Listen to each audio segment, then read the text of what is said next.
Voy a definir conceptos y voy a hablar etimológicamente de dónde provienen este tipo de conceptos. Entre ellos expansionismo, colonialismo, anticolonialismo, imperialismo, antiimperialismo, todo relacionado con el ámbito de la política, de la cultura y de otros ámbitos también. El cilindro de Ciro es un antiguo cilindro de arcilla datado en el año 539 a.C., inscrito con escritura cuneiforme que relata la conquista de Babilonia por el Ciro el Grande, celebrando su gobierno tolerante, la liberación de esclavos, la libertad de culto para diversos pueblos y su regreso a sus tierras, incluyendo los judíos, siendo considerado un precursor de los derechos humanos y la diversidad cultural. Descubierto en 1879, se encuentra el original en el Museo Británico. Además, el cilindro de Ciro es el cilindro en el cual se produce casi la declaración esa de los derechos humanos que comienza ahí. Es decir, estamos hablando de la antigüedad. La escritura cuneiforme es uno de los sistemas de escritura más antiguos desarrollados por los sumerios en Mesopotamia entre los años 3400 y 3000 antes de nuestra era, antes de Cristo, caracterizado por trazos en forma de cuña que se marcaban en tablillas de arcilla con un estilete de caña biselado. El biselado es el proceso de cortar o mecanizar un borde en un ángulo que no sea de 90 grados. El triunfalismo político es una actitud de excesivo optimismo, seguridad y superioridad que un actor político, partido, líder, gobierno muestra ante sus logros, posibilidades de éxito, a menudo negando los problemas o consecuencias negativas, lo que puede llevar a bajar la guardia, generar una falsa sensación de victoria y ser ofensivo para los ciudadanos que aún sufren, desviando la atención de las necesidades reales. Eso es el triunfalismo político, cuando un líder, un partido político, un gobierno dice, yo lo he hecho muy bien eso, y a lo mejor el problema es que los problemas reales de los ciudadanos no se ven y no se solucionan. Y eso puede generar problemas, descontento y provocar luego al final caídas de gobierno, yo sí lo comento yo siendo historiador, como subidas de otros y a lo mejor hasta más problemas. Pero como los políticos viven en el mundo, da igual que sean de una ideología o de otra, viven en el mundo de un mundo que es irreal y claro, el ciudadano qué puede hacer, pues en mi opinión absolutamente nada. Y cuando lo hacen, a veces hasta algunos, lo que hacen es berrear, pero bueno. El optimismo exagerado es creer firmemente en un éxito total sin reconocer los desafíos. Crees que ese éxito es así, pero al final luego tiene una serie de desafíos que pueden pues, cambiar planes. El triunfalismo, actitud real o supuesta seguridad en sí mismo y superioridad respecto a los demás, fundada en la propia valía. El triunfalismo es que yo soy pues, cuando pasa un líder, una figura política, un partido, dicen yo soy aquí el que manda y al final provoca, pues bueno, luego a lo mejor un desastre o no, depende.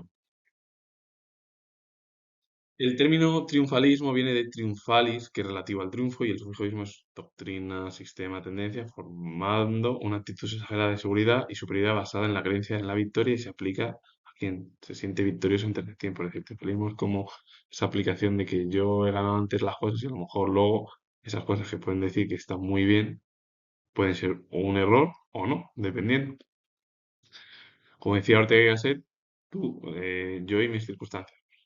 Las circunstancias de esa frase es decir, tú o cualquiera tiene tú y el resto de circunstancias que tú elijas. La seguridad y la superioridad, mostrar la confianza de medida en las propias capacidades y resultados. La palabra superioridad del latín es superioritas, formada por super que está encima, sobre, más ior, que es el sufijo comparativo, más, y luego el sufijo abstracto task es cualidad. Pues entonces resultando en la cualidad de estar por encima o ser más alto. Y, por ejemplo, deriva del adjetivo latino superior, que a su vez proviene de super y de ior, indicando una posición preeminente. Y inferioridad es todo lo contrario, es lo opuesto a superioridad del latín también, formado por infra, debajo, más. El más y el ior es el comparativo. Y el dat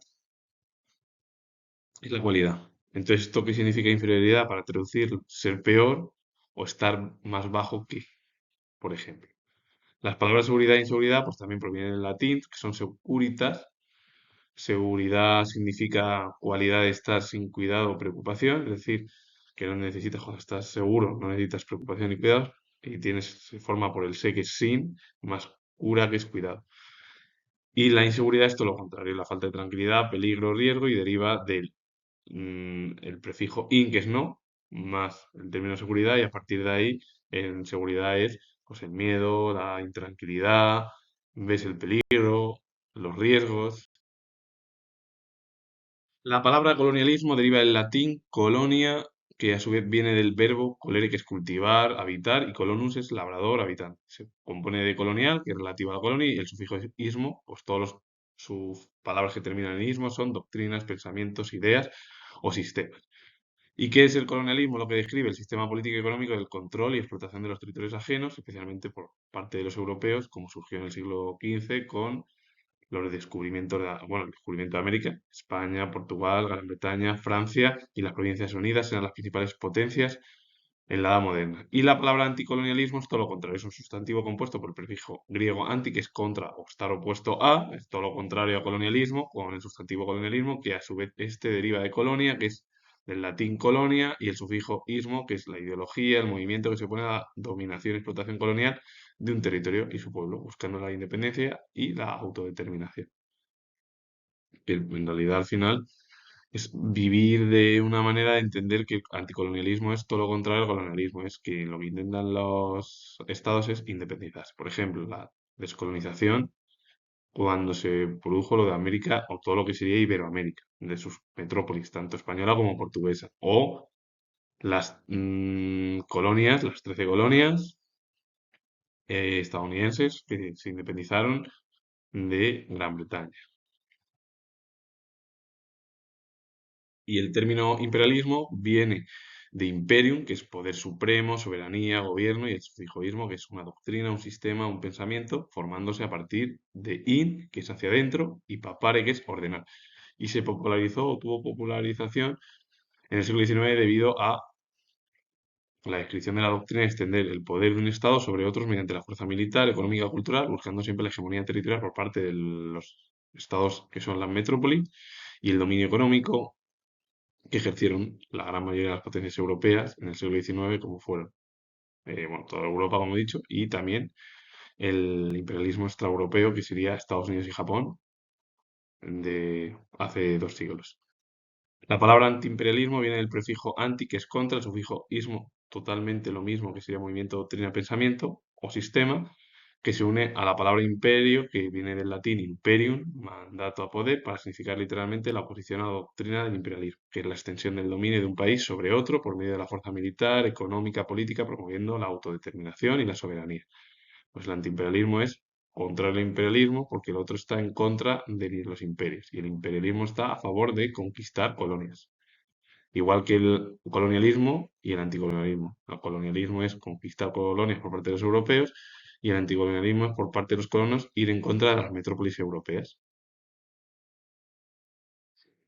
Soberanía viene del latín superanus, que es superior o que está por encima de, que sería superioridad, derivado del término, bueno, de super, que es lo que está por encima, y el sufijo anus, y se refiere a la cualidad o poder supremo independiente que está por encima de todo, originalmente aplicado a Dios o a monarcas, primero entre los iguales y luego extendido al pueblo en las democracias modernas. Más o menos eso fue variando.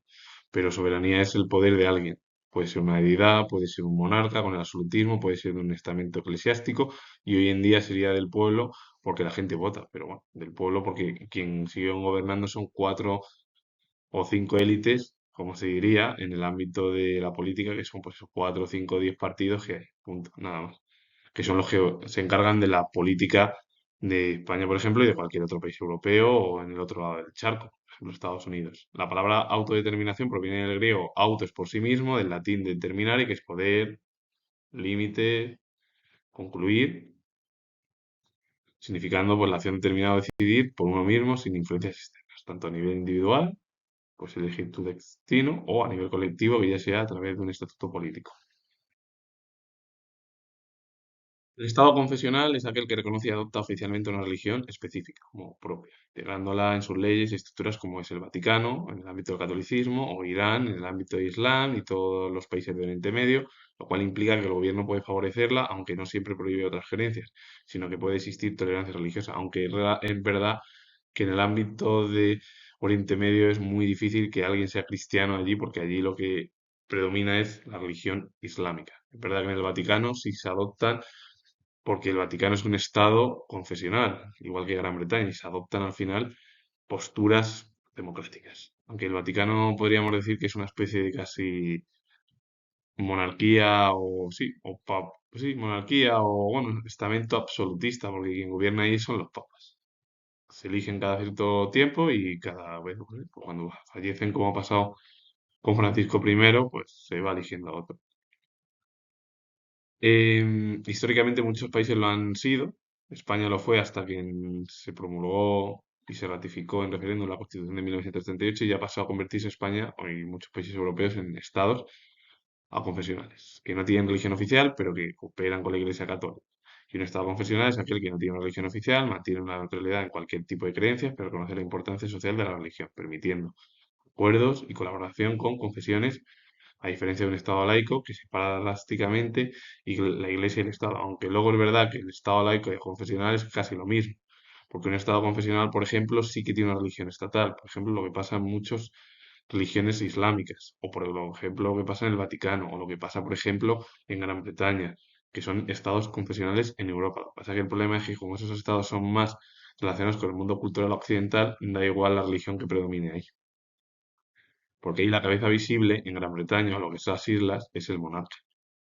Cuando se rompió directamente el anglicanismo que rompió con el catolicismo.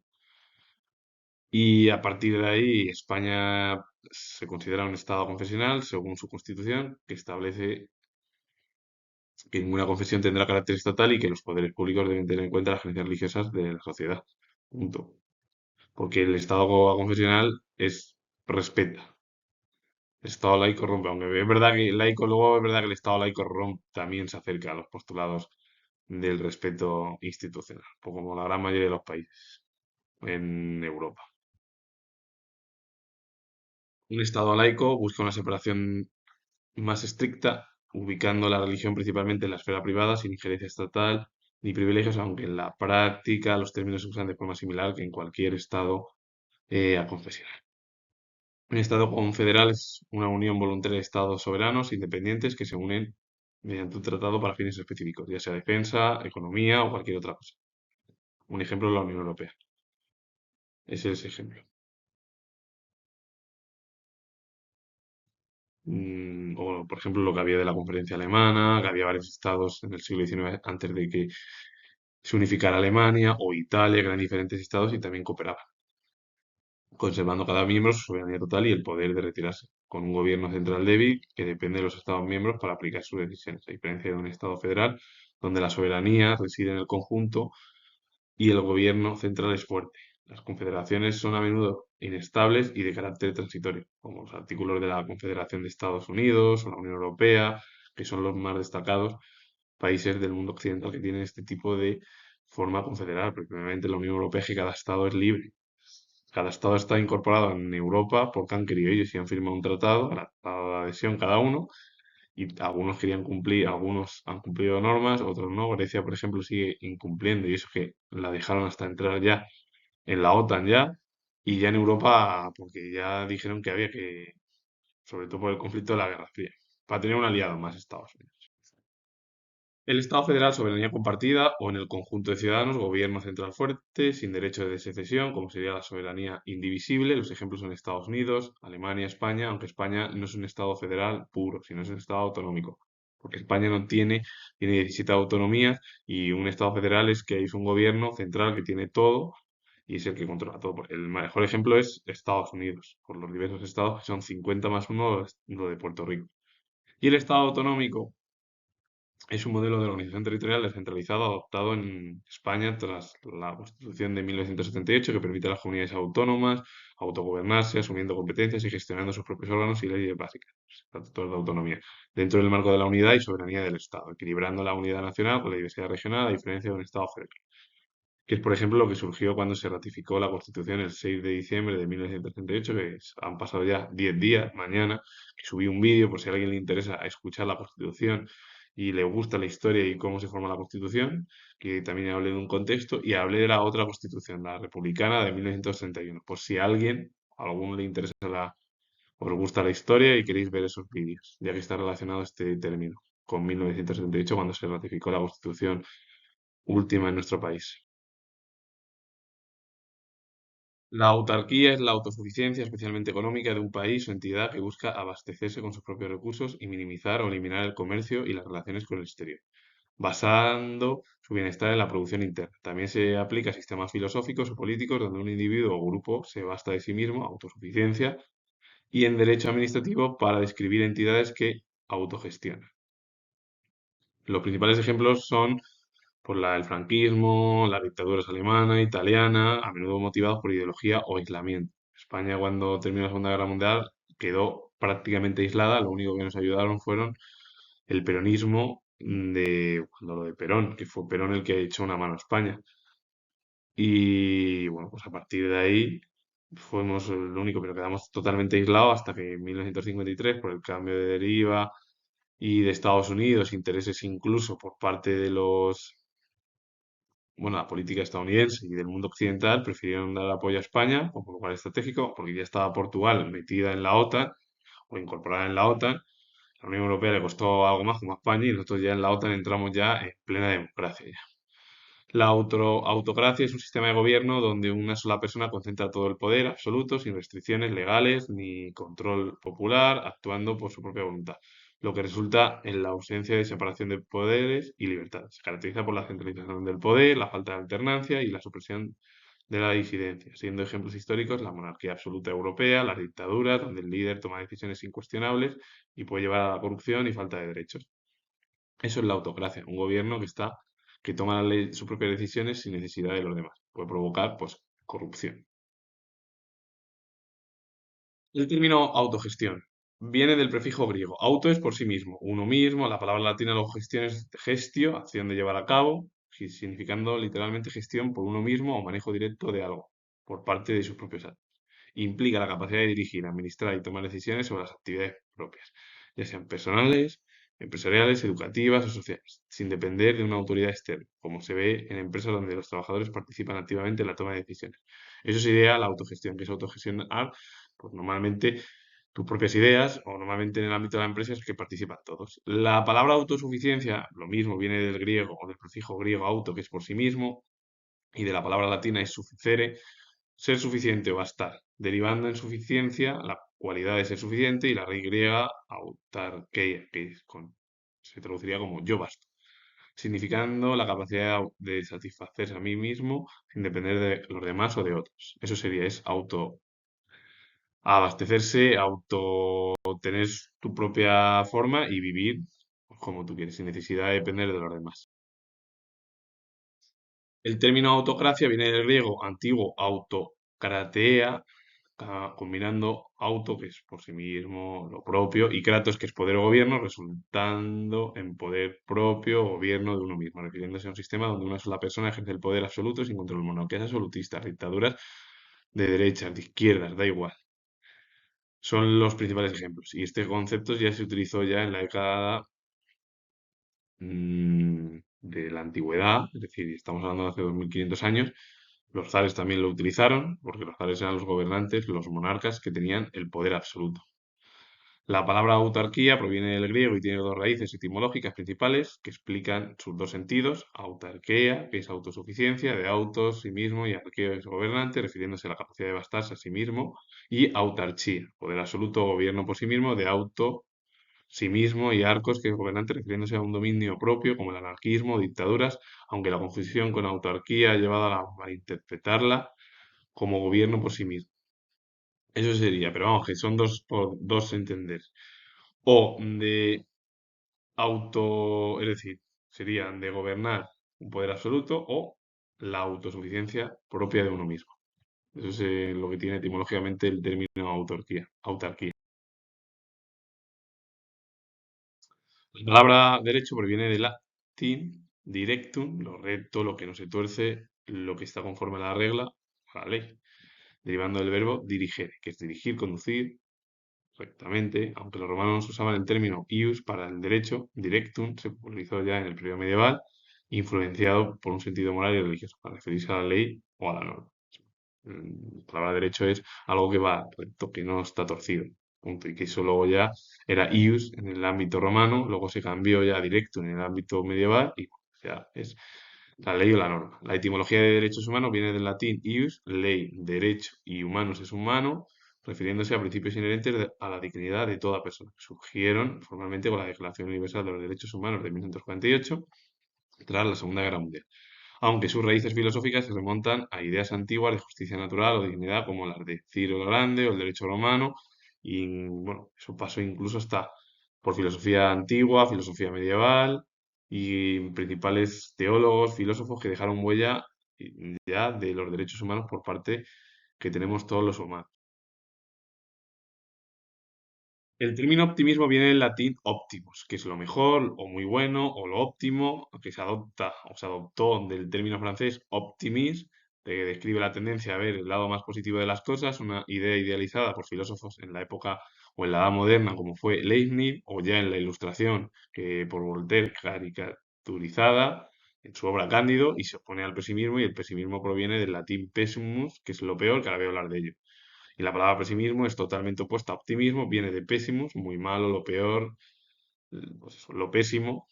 Ismo, igual que optimismo, son tendencias, doctrinas o sistemas filosóficos que se popularizó a partir de la sátira de Voltaire, Cándido al optimismo de 1759, que criticaba la idea de que vivimos en el mejor de los mundos posibles. Su origen es latín, superlativo de malo, refiriéndose a la tendencia a ver las cosas en su aspecto más desfavorable. Y el optimismo es ver las cosas lo más positivas posible. Y el pesimismo es verlo, el mundo, de lo más negativo posible. El optimismo es una actitud mental que implica ver el lado positivo de las cosas, esperar resultados favorables y creer en la propia capacidad para superar los obstáculos, viéndolos como temporales y no como fracasos permanentes. Se basa en la esperanza y la perspectiva positiva, promoviendo la resiliencia y beneficiando la salud física y mental al generar bienestar, motivación y una mejor capacidad para resolver cualquier tipo de problema, siendo una cualidad que, aunque puede ser innata, también puede aprender a cultivar a lo largo de la vida. Y el pesimismo es totalmente lo contrario, es una corriente negativa, filosófica igual, que es una tendencia a ver y a juzgar las cosas en su aspecto más desfavorable, negativo, esperando siempre lo peor y se opone al optimismo. Puede ser un rasgo de personalidad, un estado de ánimo, una corriente filosófica que postula que el mal predomina en la realidad, vinculándose a menudo con la depresión, la inseguridad y una visión cínica o derrotista de la vida, aunque también puede ser una forma de preparación realista, como dijo y explicó el filósofo Schopenhauer.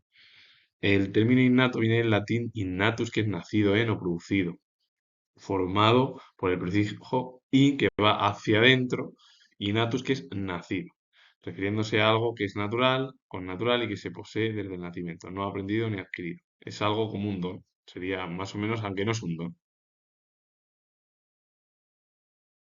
El expansionismo es la tendencia de un país, organización o empresa a aumentar su poder, influencia o territorio, extendiéndose más allá de sus fronteras, a través de los medios económicos, políticos, militares, pueden ser, o a menudo vinculado con el colonialismo, imperialismo, control de mercado y recursos. Como se vio, por ejemplo, cuando la colonización europea en el siglo XV, la edad moderna y la edad contemporánea en el siglo XIX, pero también la extraeuropea, porque Estados Unidos no se quedó quieto. Y lo comento yo, ni Japón. Estados Unidos quiso conquistar todo lo que sería América, incluso conquistó partes del norte de México y todavía sigue en eso. Por eso se manifiesta en el destino, o en el destino manifiesta de Estados Unidos, buscando dominar y controlar todo. Y luego el expansionismo, su término viene en latín, espacio, onis, acción, efecto de extender hacia afuera o ensanchamiento, que es ensanchar, como hicieron los zares, como hizo la Unión Soviética, igual, como ha hecho Estados Unidos y como siguen haciendo y hay muchas o han hecho las potencias europeas. Derivado de expandere, que es extender, extensión, sanchar, sanchamiento.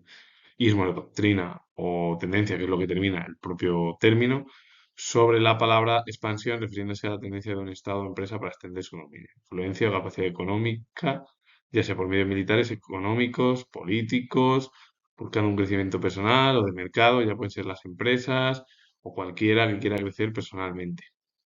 La doctrina Monroe es un ejemplo de política expansionista donde Estados Unidos buscó prevenir la injerencia europea en América. Y el destino manifiesta, o manifiesto, el destino manifiesto es la creencia de que Estados Unidos estaba destinado a expandirse por todo el continente americano, justificando su creciente influencia y expansionismo por todo lo que sea Hispanoamérica o América del Sur, bajo ese lema, idea de que América para los americanos y Europa para los europeos.